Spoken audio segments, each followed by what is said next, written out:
পর্যবেক্ষক, তারপরে public service কমিশনের বিষয়গুলো নিয়ে, তখন তারা এই আলোচনা থেকে ওয়াকআউট করেছেন।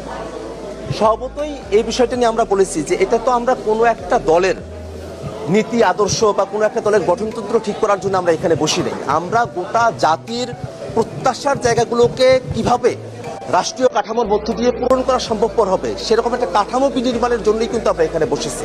আমরা এখানে সংস্কারের বিষয়গুলো নিয়ে কথা বলছি।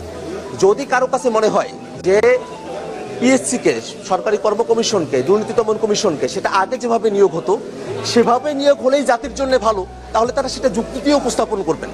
আর আমরা যেটা বলছি যে এটা আগে যেভাবে নিয়োগ হতো সরকারিভাবে, সেটা না হয়ে এক দলের নিয়োগ না হয়ে একটা নিরপেক্ষ বডির মধ্য দিয়ে, নিরপেক্ষ একটা কমিটির মধ্য দিয়ে সরকারি দল বিরোধী দলের সেখানে অংশগ্রহণ থাকবে, তাদের মধ্য দিয়ে যদি একটা নিয়োগ হয় তাহলে সেই নিয়োগটা ফেয়ার হবে, সেই নিয়োগটা দলনিরপেক্ষ হবে, সেই প্রতিষ্ঠানটা দলনিরপেক্ষভাবে কাজ করবে।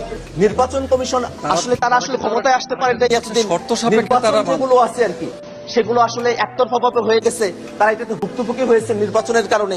এই কারণেই শুধু নির্বাচন কমিশনের ব্যাপারে দলনিরপেক্ষ বডি হবে, সেটাতে তারা একমত হবেন। আর বাকি যে বডিগুলো আছে, সরকারি কর্ম কমিশন, দুর্নীতি দমন কমিশন, মহাহিসাব নিরীক্ষক বা ন্যায়পাল, সেই বিষয়গুলো তারা ক্ষমতায় এতদিন ছিলেন না, তাদেরকে এফেক্ট করে নাই। এই কারণে তারা আসলে এই বিষয়গুলোতে একমত হবেন না। বিষয়টা কি এইভাবে মানে আমাদের কাছে রিপ্রেজেন্টেড হচ্ছে?